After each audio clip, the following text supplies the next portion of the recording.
Hello, my name is Yura and welcome to another Baldur's Gate 3 build video. In today's video I'd like to show you my Banshee Hunter build, which will be a Ranger Fighter multi-class which will focus around frightening enemies, then getting extra bonus to attack rolls against them, and also being able to frighten enemies with just our bow instead of having to use, for example, smites or Battlemaster maneuvers, which we will have, but primarily we'll use our bow.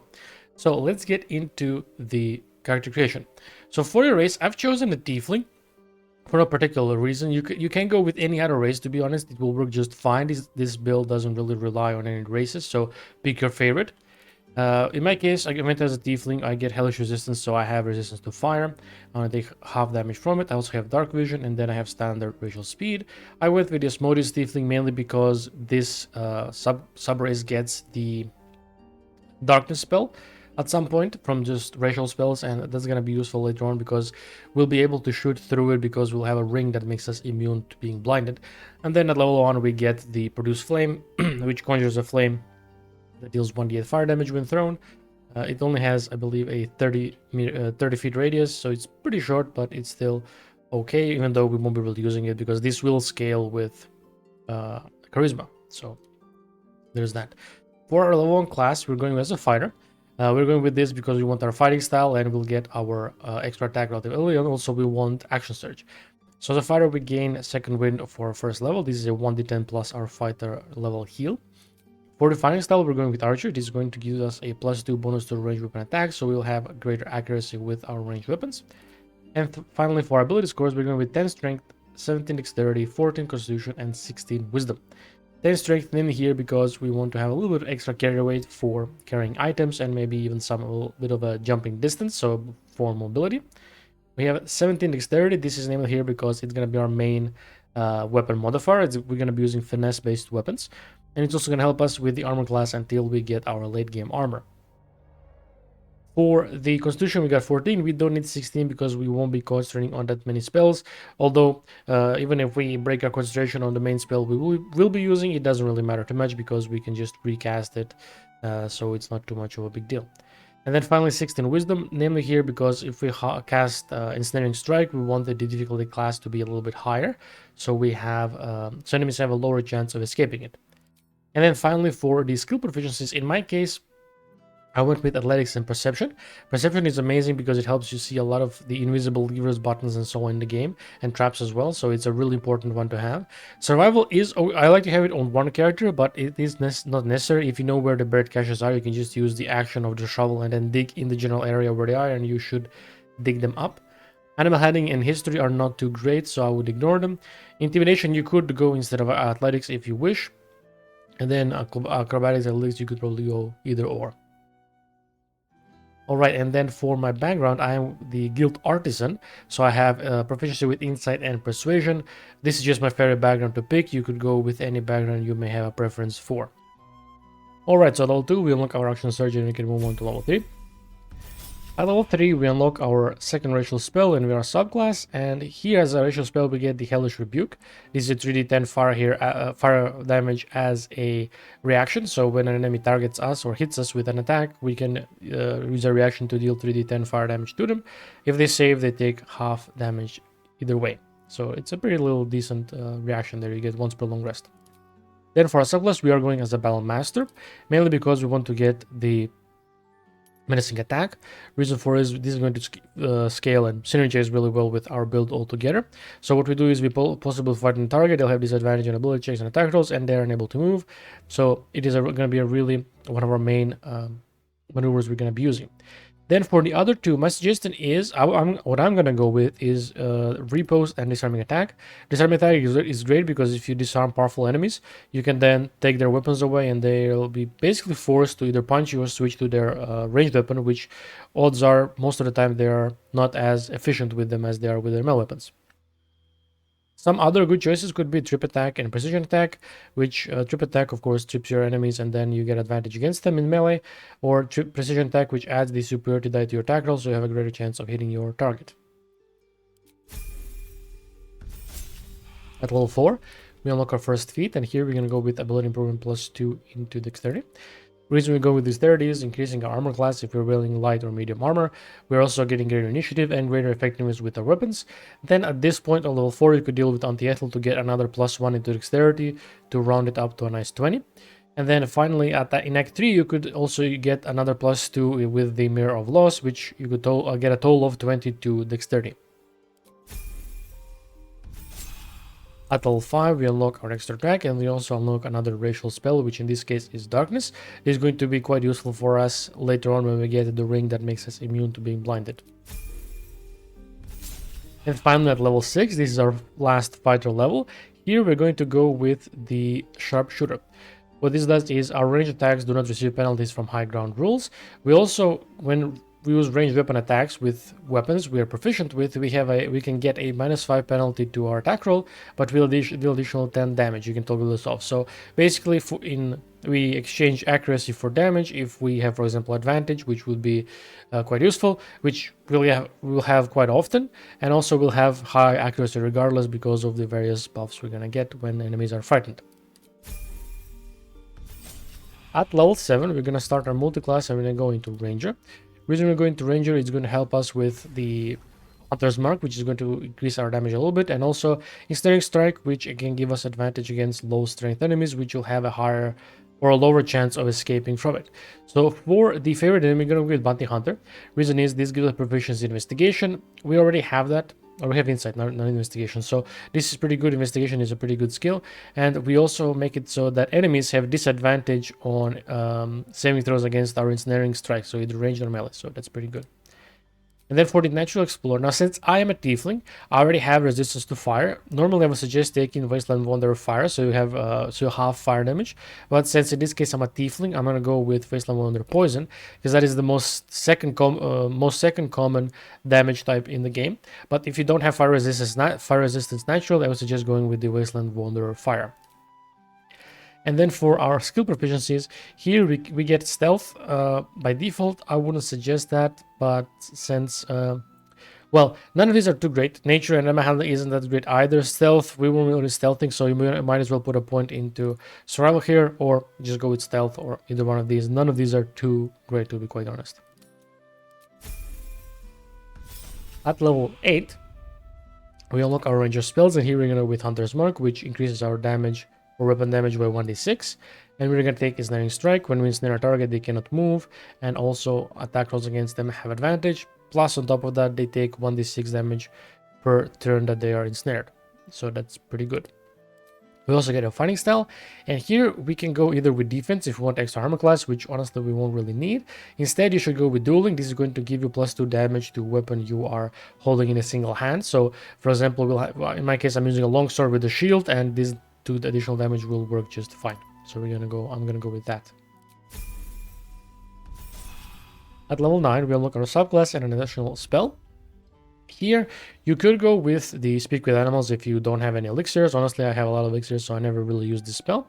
Instead, you could go with Hand Sleep. This is a great mobility spell that is also a ritual spell. If you cast this on yourself before combat starts, it will not expand a spell slot. You could also get Long Start, although this is quite late in the game, but in case you don't have a character with Long Start, you could get it here as well. Then for a subclass, we're going to go with the Hunter. Reason is because of the Hunter Spray and because of Colossal Slayer. Well, now what Colossal Slayer does is once per turn, your weapon attacks the additional 1d8 extra damage if the target is below its maximum hit point. So essentially, for one attack per turn, you get an additional weapon attack to a wounded target, and since we have extra attack, that's gonna be basically somebody every turn, which is pretty good. And then we are fine with spells. At level 10, we get our third and last feat, and here I was just going with Alert. Since the theme of this character is being kind of a bounty hunter or a hunter, so to say, we don't want to get surprised, right? And we on top of that get 5 bonus to initiative, so we will always be first no matter what. At level 11, we would normally get extra attack, but since we already have it, this won't do anything. Instead, we'll unlock our second level spells. Now here you have a few choices. You could take Dark Vision if you don't have a character with Dark Vision naturally, so that then you can not get, so that you don't get disadvantage from too dark when fighting enemies. You could also take the Silent Sphere, which is pretty powerful against certain enemies. particularly, for example, in Act 2 against Grim. Now, this is quite later from that, but generally, if you have characters who can get it earlier, this is a pretty good one to get. Then Spike Growth is also pretty good because you can deny a whole area where enemies, then if they move through it, they take 2d8 piercing damage, so, and their movement speed is halved, so that's one is very good as well. So in my case, I'm just going to go with the Spike Growth. At level 12, we unlock additional favorite, and now here, we don't really have too many of the great choices. I would probably go with the Keeper of the Whale. Now this does give you proficiency in Arcana, which is okay. It's needed in some areas in Act 2, particularly the Wizard's Tower. But it also gives you access to the Protection from Evil and Good, which is actually a really good spell generally for any class, because it makes aberrations, celestials, elemental, fae, fiends, and undead. They have a disadvantage on attack rolls against you, and they also can't charm, frighten, or possess you. So this is a pretty good one. Other than that, Mage Breaker, Knight, Ranger Knight, and Sacrifice Stalker, we don't really need. They don't really give us any real things that we would need. So Keeper of the Veil is a pretty good one to choose here. Now, if you are against somebody who doesn't have Wasteland Wonder Fire, you would probably choose Poison in this case, but since I already have it, I'm just gonna go with the Wasteland Wonder Cold. Beast Tamer isn't that great, it just gives you a fine familiar without expending a spell slot. Not that great, familiars are rather weak at this point in the game. And then Urban Tranquil does give you provision in Sleight of Hand, so you could take this if you don't have a lockpick in your party, but since I already do, I'm just gonna go with the Wasteland Wonder Cold. So now my character is resistant to Fire, Poison, and Cold, which is pretty good. Alright, so that's it for the levels. I'll now see you in the equipment section. Alright, so here we are in the equipment section, so let's start with our headgear. Here we have the Mask of Soul Perception. Gain a +2 bonus to attack rolls, initiative, and perception checks. We also gain a Detect Thoughts as a free spell once per short rest. The reason I went with this, I thought it was very fitting for a Bounty S type character who, of course, would want to potentially read thoughts of his targets or of various witnesses if they're trying to hide something from them. And then for the alternative, we have the Circlet of Haunting. I used this one before I got this Mask of Soul Perception, because what this does is gives you a bonus 1d4 to attack rolls against creatures marked by Hunter's Mark, through Stack, Fairy Fire, and Guiding Bolt. Since we usually mark our targets with the Hunter's Mark, we will have this active at all times. Then for our cloak, I went with the Cloak of Protection. This gives us +1 to armor class and saving throws. Self-explanatory, pretty good cloak. Alternatively, you could go with the Cloak of Displacement. Basically gives you the effects of Blur, where enemies have disadvantage on attack rolls against you. Once it's your turn, this cloak activates. For the armor, we're going with the Cerebral Citadel armor. We are immune to being frightened. If we are infested with a Mind Flayer Tadpole, we gain a +1 bonus to Intelligence, Wisdom saving throws and Charisma saving throws. We also have disadvantage on stealth checks. Namely, I went with this because of basically it's very fitting with our gloves, so it's a pretty cool looking armor as well. For the alternatives, though, you could go with Adamantine Scale Mail, this or Adamantine Splint armor, either or of the Adamantine armors. Basically, they're the same thing. Adamantine Split armor is just more powerful than the Scale, because what it does is it reduces incoming damage by 2, whereas Scale does it by 1. It also makes it when enemies hit you with an attack, you'd send them reeling for 3 turns. Now what reeling does is basically gives them -1 to attack roll for every turn remaining, so right off the bat they'll have a -3. Now keep in mind that if they use an attack against you and they miss, they lose all of these stacks, so it's only once per attack. And then of course attackers can land crit hits on the wearer. You could also use the armor persistence as well. That's a pretty good one too, but for the aesthetics of sake of aesthetics and so on, I decided to go with this one because I think it does look really cool.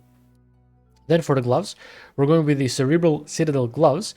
When we charm or frighten that creature, we gain a 1d4 bonus to attack rolls and saving throws. So this is where we get that little bit of a buff when we frighten targets. We gain extra accuracy against them when we manage to frighten them. For the alternative, in the early game I was using the Dark Justiciar Gauntlets. This just increases your damage by 1d4 necrotic damage. A pretty good alternative there. For the boots, I went with the boots of persistence. We gain freedom of movement and long strider. Basically, we cannot be paralyzed or restrained, and our movement speed cannot be reduced by difficult terrain. So pretty good anti-crowd control boots right there. And then, of course, built-in long strider, which is pretty good. For the alternatives, of course, as always, you can go with the Disintegrated Nightwalkers or with even the boots of striding. Basically, reason you want to go with them is they give you momentum when you cast a concentration spell, but then while you're concentrating, you cannot be knocked prone or move against your will. So this is pretty powerful on characters with Warcaster. This character is not that, but since we are concentrating on Hunter's Mark so often, it could be worth to having these regardless. For the amulet, we're going with the Amulet of Branding. We get the Brand of Weeks ability. What it does is it makes the targets vulnerable to bludgeoning, slashing, or piercing, or if they're resistant to either of those three types of damages, you remove their resistance and then they take just standard damage. Unless they are fully immune, then well, this doesn't do anything. It is only until one attack, so you want to use this as soon as your attack. And since we got this character, we're primarily using our ranged weapon. We're gonna want to use these various arrows of slaying because these deal double damage. And then if you make them vulnerable, you're gonna deal, well, quadruple damage because it's gonna double the damage of each of these instances. This doubles the instances of all of the damage, right? So this is pretty powerful against bosses. Although for the alternatives, then once you use this, since this is once per long rest, you could use face amulets, and the amulet of the harpers for the advantage in wisdom saving throw checks, because those are the most common ones. Face amulets does give you also intelligence charisma saving throw, so that's pretty good. Whereas the amulet of the harpers gives you one shield spell per long rest. And then of course you could probably use the amulet of the unworthy for the resistance to slashing damage, but then vulnerability to bludgeoning damage. For the rings, we're going with the Everside ring. This is going to be a very powerful ring because what we can do is we can shoot our targets with our arrows of darkness, and then because of our bow potential, they'll be frightened and they cannot move, and so then we get free advantage against them and they are not able to move outside of that darkness. And of course we can just cast a darkness spell on them for a similar effect. For our second ring, I went with the Shadow Cloaked ring. The wearer's weapon and arm attacks deal additional 1d4 damage against slightly or heavily obscured targets. So, or creatures made of shadow. So basically we can force this bonus on any target we want because, of course, again, when we shoot our Arrow of Darkness on them, they will be obscured and this key will take into effect. Not key, ring will take into effect. For the alternatives, you could exchange either one of these for these two. We get the acoustic brand here, extra 2 acid damage with their weapon attacks, or the strange corner ring. While concentrating on a spell, the wearer's weapon attacks the additional 1d4 psychic damage. So these are also pretty good alternatives for this. But I think these other two ones are much more fitting since we are focusing on pretty much using a lot of the darkness arrows. Now for our weapons, I went with the Lorethian's Wrath. This is basically just a normal longsword, which is a finesse longsword, and has a special attack, the Razor Gale. Swing your weapon in a cyclone of steel that deals razor blade sharp damage to all enemies within range, so it deals damage to all enemies in a cone in front of you. It's a pretty good longsword, especially because it's a finesse one, so you don't require strength, since normally longswords are not strength. Now for the alternative, you could use the Falar Alue, probably the best finesse longsword in the game because of the Falar Alue melody. What it does, you can choose whether it's gonna sing or shriek. Singing gives a bonus to allies for attack rolls, then charisma, wisdom, intelligence saving throws of 1d4. But I think the second effect that most people prefer is the shriek, because what this does is gives enemies a penalty to charisma, wisdom, and intelligence saving throws, and also they take 1d4 thunder damage with each instance. So you can increase your damage with quite a bit with this. For example, if you use magic missile, each missile will deal additional 1d4 thunder damage. Essentially, you basically double the damage of the magic missile, and then again every other instance of damage. So I would go with either one of these, but it's up to you. You can go with any melee finesse weapon. Then here I have also the Ambusher. This gives a bonus to initiative +1, ability on perception checks, but also in combat you deal additional 1d6 necrotic damage against creatures that haven't taken a turn yet. So this could be worth it because since we're always first, pretty much, this is going to be quite a little bit of a boost of damage on the first turn. And then for a shield, I went with the Shield of the Undevout. Your foes have disadvantage on saving throws to resist your spells or actions that inflict fear. So this is going to synergize very well with our whole loadout because, well, we try to frighten our targets and this will give them disadvantage on those. It also gives you the level 1 spell slot and Shield Bash. Now, unfortunately, it doesn't really work with our Bow of the Banshee. On a hit, possibly inflict frighten, gain 1d4 bonus to attack rolls against frightened creatures. So, we'll look at the rolls later, and you will see that the saving throw against this bow actually doesn't have disadvantage. It only works with, I believe, smites and melee. Smite spells and the maneuvers. So it's quite a shame, but again, enemies will fail it pretty often since you're attacking twice per turn, so it's still pretty good. But anyway, back to our shield alternatives. You can go with Catheric Shield. This gives you a +1 bonus to spell save DC and attack rolls for that instant strikes. And you could also then instead take the Shield of Devotion. This gives you +1 to your spell slot, so one level 1 spell slot. Shield Bash as well, and it gives you Shield of Devotion 8, which increases your hit points by 10. So either of these are pretty good, but I would then get Shield of Devotion when I get to it. Now for our ranged weapon, I already mentioned it, we are using the Bow of the Banshee. It's basically a standard short bow with just a special blood-curdling emission attack on hit. And again, it has that bonus 1d4 to attack rolls against friendly creatures. So here we have 2 accuracy increasing effects against frightened enemies. Then for the alternatives, I would suggest going with Hunter Shorebow or the Gandrel Inspiration. Same reason, you get advantage against most step enemies, and Hunter Shorebow gives you a 1 Hunter's Mark per long rest, while Gandrel Inspiration gives you the Sacred Ammunitions ability, which for 1 turn your range attacks can possibly turn undead, which is pretty good in a Mountain Pass encounter you can get there. And then lastly, for some of the elixirs, my suggestion is either take Elixir of Bloodlust or Elixir of Colossus. Elixir of Colossus works because your weapons deal additional 1d4 damage. So it doesn't specifically say melee weapons, so it works on your ranged weapons to get a little bit of extra damage there. You also get advantage on strength checks and saving throws. So you also become large, so you cannot be moved against dimension doors and stuff like that, so keep that in mind. But yeah, it's a pretty little decent damage increase. Or you could also take the Elixir of Bloodlust, which when you kill a foe you gain 5 temporary hit points and you gain additional actions, so you can get a 3rd attack without using your action surge. And then lastly, for arrows, arrow many targets is great with the Bow of the Banshee because every arrow that hits, or every additional hit, so this arrow can hit 4 times, you can possibly frighten 4 targets at once, immobilizing them. And of course debuffing them at that. So this is a pretty good choice as well. Well, generally these arrows are great on any ranged character.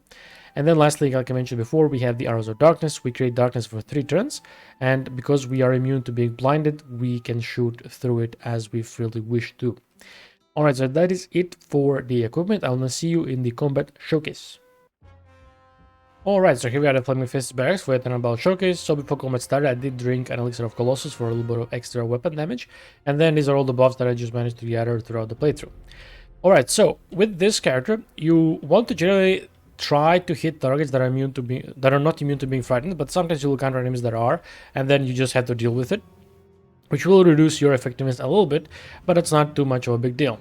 Alright, so let's target Fist Cross here. So what we're gonna do is we're gonna use Arrow of Darkness. Now we have 85% chance to hit him with Sharpshooter all-in active. He has 16 armor class. But if we do manage to frighten him or blind him, that should be basically a guaranteed hit. So let's try to see what happens. So he saved the saving throw. So let's take a look at it. So if we 60 saving throw is Arrow of Darkness. I think this is actually meant to be the wisdom modifier, but let's just shoot a normal arrow just to see the actual thing, so it doesn't say Arrow of Darkness. Right, so he saved against the range attack, and if we look here, so range attack DC 8, so base DC plus 3 wisdom, and then proficiency 4 is 12. So the math here is not really good, not really working, because it's just giving us basically 12 flat. It's as if it's ignoring the plus 3 wisdom, right? So I guess the Banshee bow has a flat DC, spell save DC, it's unchangeable, of 12. And if you look here, he doesn't have disadvantage from our shield, so it doesn't work on the Bow of the Banshee. But since we have our bonus action and we have our action surge, what we're gonna do is we're gonna give him the Slash the Weak. Actually, let's you do Slash the Weak. We could use the Pierce the Weak so that we have double damage with our Arrow of Slaying, but we don't really need to do that. It's only a combat showcase. Let's instead use our Menacing Attack melee, because this is what we want to do if we want to basically use Arrow of Darkness. If we push enemies, we want to use Menacing Strike in melee, not in range, because we can fight enemies already with the range attacks. And then it's probably gonna kill him. Yeah, let's see. Failed saving throw against menacing attack. So if you look here, the base bonus for the menacing attack is 18, but here we have disadvantage. So the shield works with melee and menacing attack, or with probably smites and spells, but it seems not to work with the Banshee bow, which is quite a shame, but it's still pretty good, regardless. And then we can use our menacing attack with this guy as well, since we're immune to being blind and he's not. And basically that's your kind of goal. Try to get a darkness around enemies. It's particularly useful against ranged enemies because they can't fight back then, because if you can't see through darkness, you can't shoot through it, although you can throw spears through it, which is kind of weird. But you want to potentially target ranged enemies, blind them, and then focus them down with the ranged attacks or melee attacks, and then keep doing that to the rest of your enemies. And that is about it. I hope you enjoyed. I would appreciate it if you leave the like and subscribe for more Baldur's Gate 3 content, and I'll see you in the next one.